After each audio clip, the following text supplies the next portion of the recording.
Olá, estamos ao vivo agora direto do estúdio da RS Rádio no centro de Porto Alegre. Hoje, 19 de dezembro de 2019, neste momento, 12:08. Está entrando no ar o programa RS em Pauta, análise e debate das principais pautas do dia no Rio Grande do Sul, no Brasil e no mundo.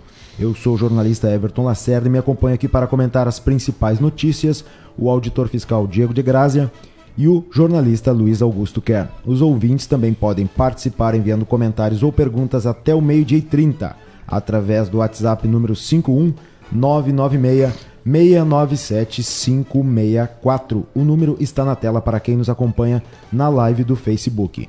O RS em Pauta é transmitido ao vivo de segunda a sexta-feira, a partir do meio-dia. Sejam todos muito bem-vindos. Bem-vindo, Diego. Bem-vindo, Lac.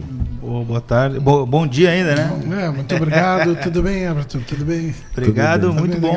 Muito legal estar aqui debater com o Lac, né? Pô, a primeira vez, eu acho. Olha, esse é um encontro bom. Não tinha, os dois já tiveram aqui várias vezes, mas juntos é a primeira, então. É a primeira vez. E a primeira mesa de 3 jornalistas, né? Jornalistas aqui. Muito bom, muito bom. Tá bem, eu te anunciei como auditor fiscal, não, mas além de auditor fiscal, é jornalista de formação. É profissional jornalista também. Então a gente pode desejar um bom dia para quem não almoçou, um bom proveito para quem está almoçando e uma boa tarde para quem já almoçou. É verdade, é bem por aí. Então tá, hoje nós temos uma pauta aí, uma repercussão. O nosso programa se propõe a repercutir essa decisão do STF que torna crime o devedor contumaz de ICMS. Sim. Sim, isso é importante. Já tem algumas polêmicas sobre isso no jornal, o pessoal faz alguma confusão, né, Diego?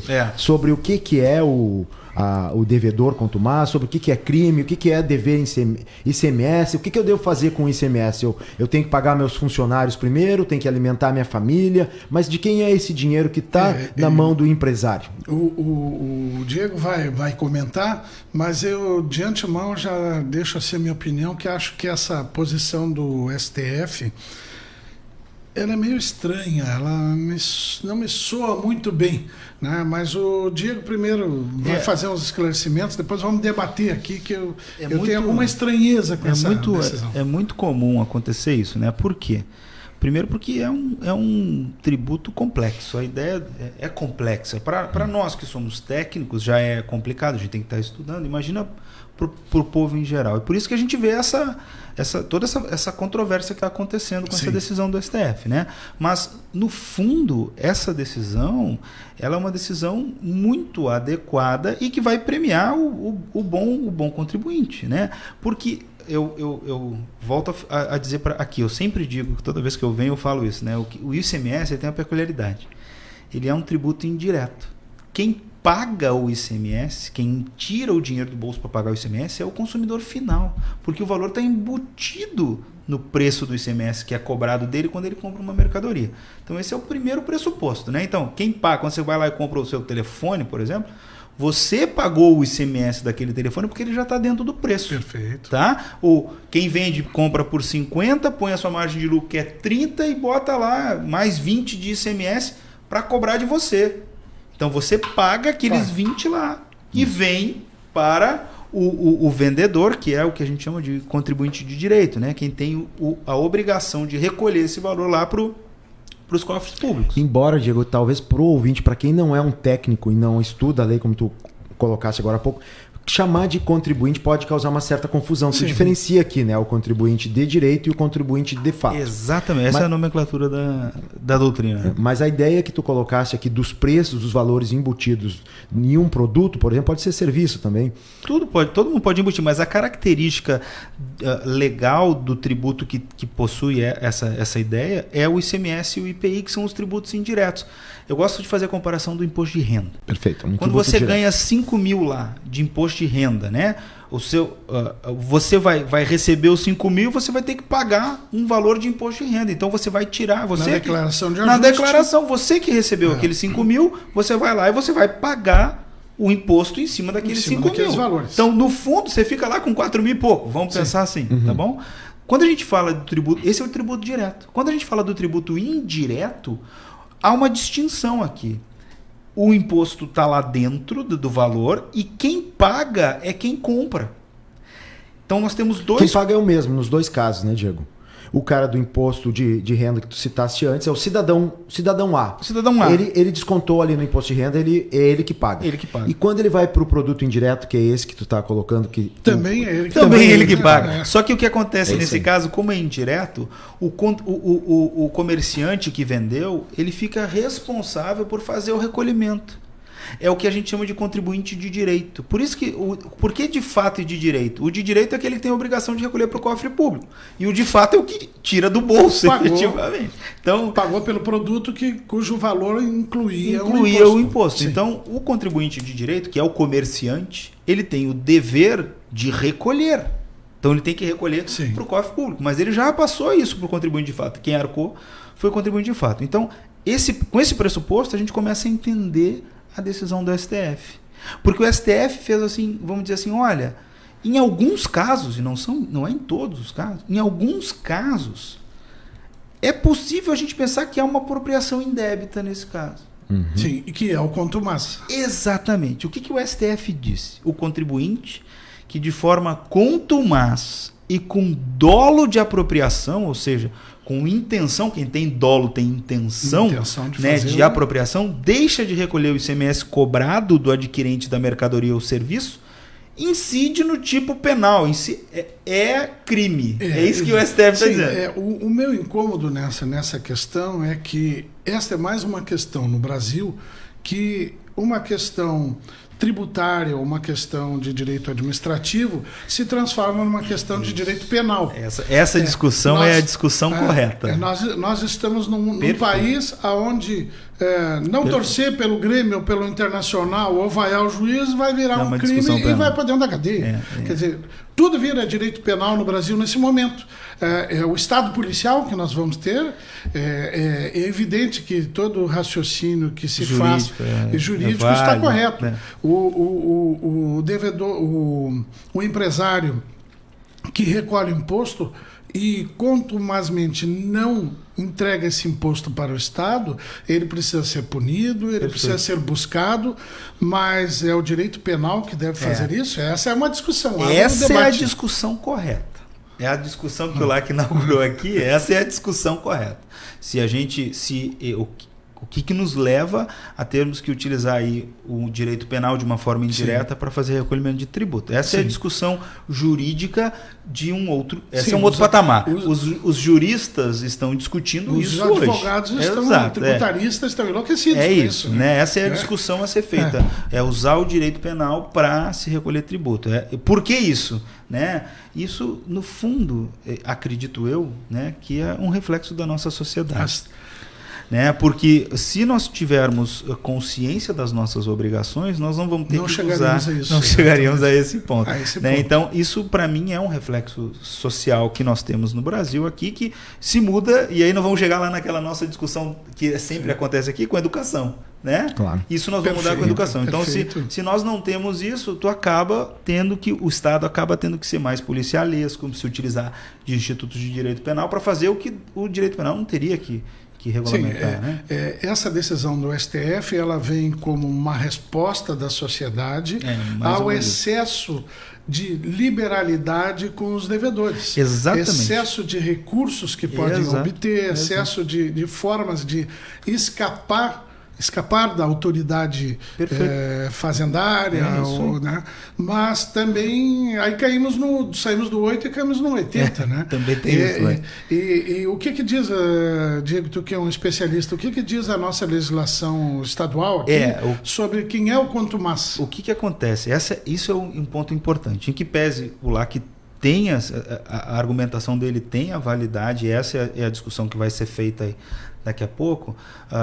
Hoje, a decisão do STF, com a nossa conformação social, com o que vem acontecendo no dia a dia, ela, no meu entendimento, está correta.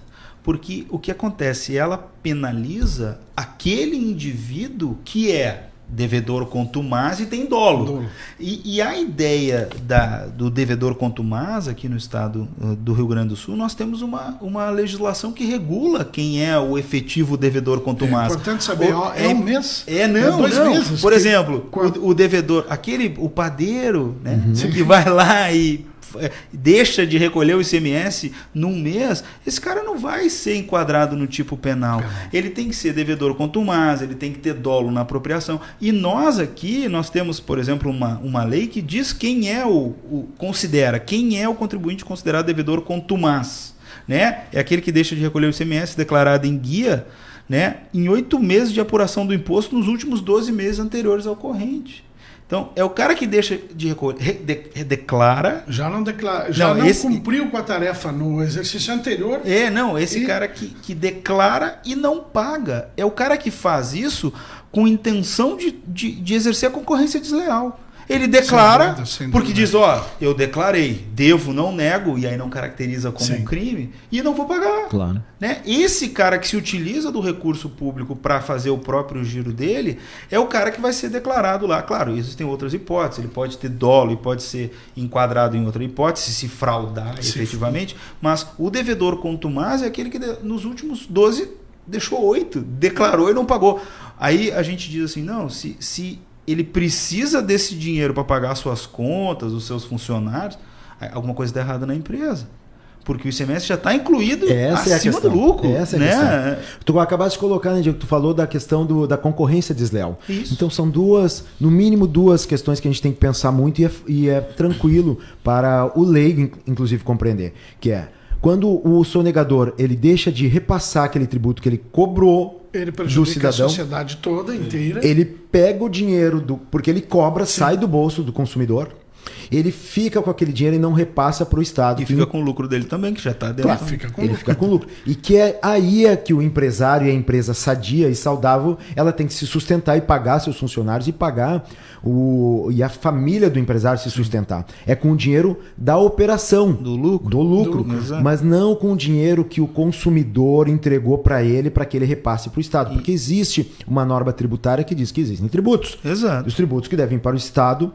Então, hoje a gente fala muito e está sendo contrato social, né? A existência do Estado e o convívio pacífico entre as pessoas. Porque essa polêmica toda que está aqui na nossa Assembleia e no Estado, porque o Estado está inchado, porque o Estado não tem recurso, gasta muito com servidores.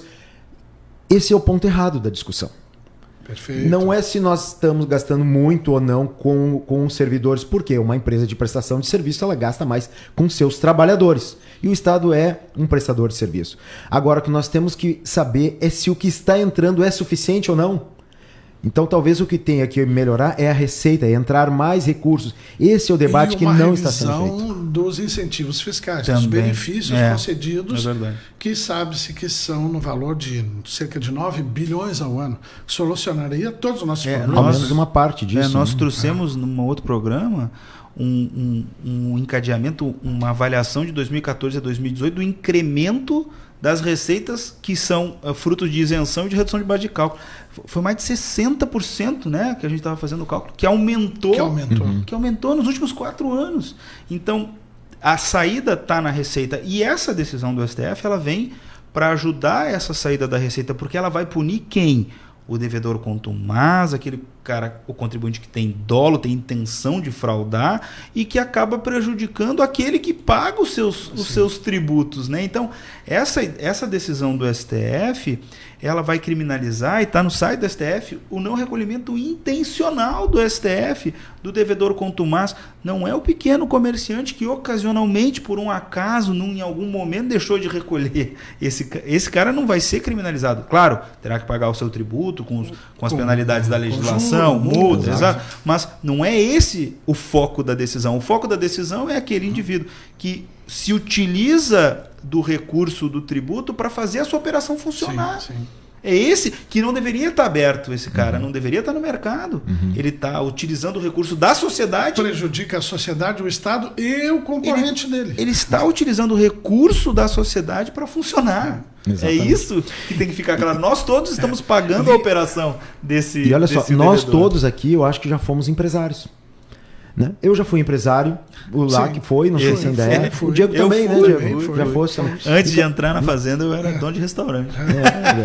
Maravilha. Então nós não estamos em momento algum falando contra o empresário, de forma alguma. Exato. Só que o imposto, o regramento que existe, ele tem que ser cumprido. Se alguém não cumpre, ele está tendo algum privilégio sobre o outro que Sobre a cumpre. concorrência, Sobre a né? concorrência Exato, dele, né? exato. Então não existe, quando a gente defende que o recolhimento do imposto tem que ser conforme a regra, nós não estamos sequer dizendo que o nível de imposto do Brasil tá bom. Exato. Não, e se ele é alto ou se ele é baixo, não. Eu acho, inclusive, que ele é alto. E talvez esteja sobrecarregando, inclusive, os que têm menos potencial de pagar. Mas, Everton, eu acho que, assim, eu vejo, né, minha opinião, minha avaliação do sistema, o pequeno, é difícil, é complicado, as normativas são complexas. A crise é grande. A crise é grande. Mas o pequeno, o microempreendedor, o microempresário, ele tem benefícios significativos. Né? Quem entra aí na forma de arrecadação do Simples Nacional, esse indivíduo é relativamente simples. Né? Se ele tiver um contador e se organizar e se planejar para fazer esse recolhimento, não é nada fora do comum. Claro, né? O cara que está fora do Simples, que vai fazer a avaliação mês a mês do ICMS, do IPI, que trata de todo esse carnaval tributário, realmente é complicado. O Brasil é complicado. Mas o pequeno, né, não é tão complicado assim. E um né? grande número de empresas está no Simples. Sim, né? aliás, né, cada vez se aumenta mais o limite. O limite é elevado. Exato, também. Né? Não é um limite tão pequeno para ti estar no Simples. Não é. A maioria das empresas se encaixa. Se encaixa no Simples Nacional. Então temos essas ideias que têm que ser levadas em consideração também. E aqui, na questão do nosso crime, ela vai pegar o peixe graúdo, né? Não vai pegar o pequeno. Isso tem que ficar muito claro. Até porque a maioria da população está nessa faixa. E esse pessoal tem que ficar tranquilo em relação a isso. Né? Aliás, até as ideias da fiscalização são ideias muito mais corretivas e preventivas do que ideias punitivas. A punição, né, e trabalhar a questão criminal é com quem efetivamente trabalha isso, faz do crime a sua atividade, né, de não recolher, de fraudar, de inventar formas de se utilizar do recurso público. E tem peixe graúdo de verde e amarelo, que vai ser atingido por essa medida. Vários graúdos vão ser atingidos, né? E tem a última ideia, né? E só para deixar aí a ideia para a gente debater é que existe a possibilidade de se acabar com a questão da criminalização pagando, né? Então isso existe. Então essa é outra coisa que diz, vocês estão se usa o direito penal para se recolher tributo, porque se o contribuinte arcar com o valor, ele não vai responder criminalmente. Não, né? Então existe essa saída, como né? última saída. Bom, infelizmente isso aí é cultural no Brasil, né? Para te usar o cinto de segurança teve que ser criada uma lei. Exato. É o que eu digo, isso, né? Uma questão mais cultural. Aliás, hoje de manhã eu li em algum lugar, a gente lê tantas coisas e vê em redes sociais, que o grande empresariado que sonega, o grande empresariado que forçou um pouco da crise nacional que nós vivemos por aspectos políticos, né, tem agora uma resposta que saiu do controle deles, com essa do Supremo. Né, de tanto penalizar a política e penalizar a sociedade, eles próprios acabaram sendo agora penalizados judicialmente e penalmente pelas irregularidades que cometem. Não acharam que iam escapar impunes. Né? Eu, no momento, acredito que a medida vem para o bem da forma como ela está sendo trabalhada no Poder Judiciário. Ela vem para o bem. Só para a gente dar aquele exemplo, né? É simplesmente aquela coisa, né? Se você chegasse, por exemplo, eu chegasse aqui com R$1.000 e desse pro LAC, né? LAC, toma aqui R$1.000, tu tem que pagar pro Everton, que eu devo esses R$1.000 aqui pro Everton. E eu vou buscar depois. Ele vem buscar aqui. Depois do almoço ele vem. Aí o LAC pega os R$1.000, vai lá, paga o almoço dele, dá 200 para a filha, paga a luz dele, e quando o Everton chega, ele diz, olha, eu devo, não nego. Né? Mas eu estava apertado. Mas eu estava apertado e gastei. Aí eu ia apertar mais lá, que esse dinheiro não era teu. Tu só estava segurando ele, o Diego tinha que me entregar. E tu tu ficou no meio. Tu é um empresário. E no caso eu sou o Estado. Mas sabe o que eu ia fazer com esses R$1.000? Claro, eu ia bancar o Estado. Ia investir na em saúde, vocês que são né? parte do Estado. Né? E mais do que isso, né? Não é esse primeiro comportamento que vai gerar a criminalização. Vamos pensar, eu te dei 8 meses esse dinheiro, 8 vezes no ano, e tu fez isso. Na primeira vez, o Estado, o Everton chega aqui e diz, não, beleza, vamos ver. No 8º mês, cara, o LAC já está esperando eu chegar com os 1.000 que já está no fluxo deles. No 7º mês eu estou esperando o 8º. Está no fluxo dele. É uma intenção. Ele já fica contando como ingresso, né? Exato. Natural dele. Ele já está contando com aquilo no dia a dia dele, no mês dele. E isso é errado. E o nosso ouvinte, o cidadão, ele tem que compreender isso. Né? Então, quando estão falando de sonegação, é sonegar um dinheiro que não é teu. Sim. Tu te apropriou dele, tu não tem direito a ficar com ele. Ainda mais num país como no nosso, onde, por exemplo, lucros e dividendos, ampliando um pouco, né, a nossa discussão, lucros e dividendos não são taxados. Então tu pega um empresário, aquele que recebe altos volumes, e nós estamos falando de valores milionários, como o caso, por exemplo, aqui, dessa notícia que saiu do jornal, que a Receita Estadual deflagrou mais uma operação para combater a sonegação de ICMS. Eram 25 milhões relacionados à indústria dos cosméticos. São vários milhões. Aí o empresário milionário, porque nós estamos falando em valores vultuosos, e aqui não é dos maiores, mas estou usando esse como notícia porque saiu no jornal hoje. Ele simplesmente compra um jatinho com aquele valor, ele compra um barco, ele compra um jet ski. São veículos que ele não vai pagar imposto sequer, como existe o IPTU. Ele não vai pagar no recebimento do dividendo e não vai pagar IPVA no jatinho. No barco. E tem gente que tem benefício fiscal aqui há 20 e tantos anos no Rio Grande do Sul que comprou empresas no Texas. Acontece, é possível acontecer. Tem a questão empresa grande. Então é isso que não dá para confundir, não dá para querer também penalizar ou vitimizar, melhor é a palavra que eu queria usar, ou todo empresário, porque existe o empresário sonegador. E nós temos casos, como tu falou no padeiro, nós temos casos como estão na nossa imprensa hoje, preciso alertar o padeiro. Calma, meu amigo, existe muita confusão aí em alguns textos que estão sendo colocados em jornais importantes, que erram, inclusive, algumas definições, abordagens e definições. Estado, governo. Governo com Estado, Estado com governo. Isso tem que cuidar, porque isso não ajuda, né, lá, que a nossa profissão, nós estamos falando de jornalismo. Isso contribui, inclusive, para que se gere esse problema, né? A ideia do STF não é penalizar o padeiro. A ideia do STF é penalizar o grande sonegador que trabalha com dolo e usa o recurso da sociedade para manter a sua empresa. Né? Que já é criminoso. Né? Exato. Agora mesmo é isso que vai acontecer. Então, o que a gente precisa é tranquilizar o padeiro. Né?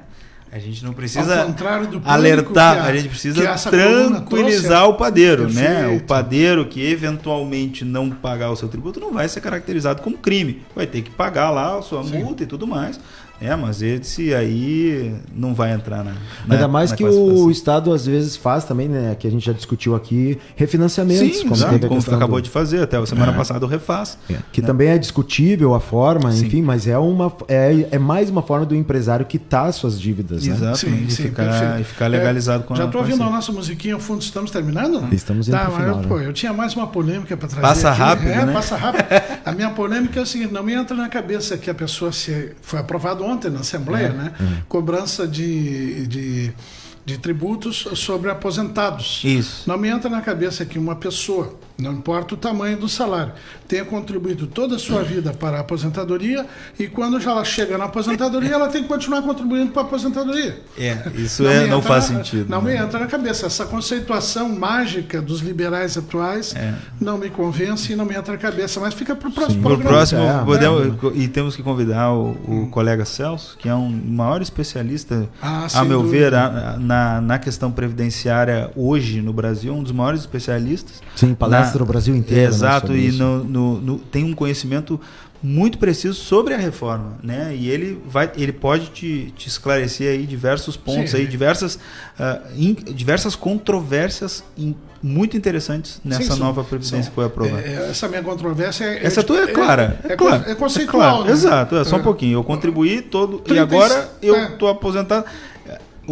E aí eu vou te trazer o que eu vejo, né? Qual é o argumento dos governos? É que o sistema é solidário. Então, se o sistema é solidário e ele não está bem, mesmo que você esteja aposentado, você vai ser chamado a contribuir. Né? Mas ele é solidário. Quando o meu pai e o meu avô contribuíram, eles contribuíram para que eu recebesse. Concordo com você. E mas eu esse é contribuí para que o meu filho e os meus netos recebam. Né? Então agora ele é, como o homem bicentenário, ele é bissolidário. Bissolidário, exatamente. Eu estou cheio de controvérsias hoje. Está encaminhada a pauta, então. É da próxima. É muito bom. Até em face da aprovação que houve ontem. Sim, o aumento de alíquota, inclusive para os funcionários que estão aposentados vão contribuir aí com uma alíquota. O impacto vai ser bastante grande. E nos menores. Pesado. Exatamente. Sim, proporcionalmente, o impacto vai ser maior em quem recebe até, se eu não me engano, 3 mil e poucos. E quem recebe um salário intermediário entre 5 e 10 vai ter o desconto do imposto de renda, que é alto. A carga vai ficar em 50%, provavelmente. 50% é algo... Daqui a pouco o pessoal está dizendo, não, me deixa com tributo e o que eu vou ganhar fica pra ti. É isso que nós estamos dizendo. Esse tipo de mini reforma tributária, isso não está ajudando ao trabalhador, né? Não, mas o lado de cima é que ainda não está bem colocada essa reforma. E aí temos a nossa reforma tributária solidária, que é encaminhado lá pela FENAFISC e Anfip. Os nossos ouvintes já conhecem, eu acho, porque a gente fala aqui quase que diariamente, porque consideramos importante uma reforma que ela impacta realmente em quem tem a pagar, né? E não sobre a população. Senhores, muito obrigado mais uma vez. Hoje o nosso programa se dedicou a essa questão, essa tese aí do STF sobre o devedor contumaz. Ficamos à disposição dos nossos ouvintes que quiserem enviar dúvidas.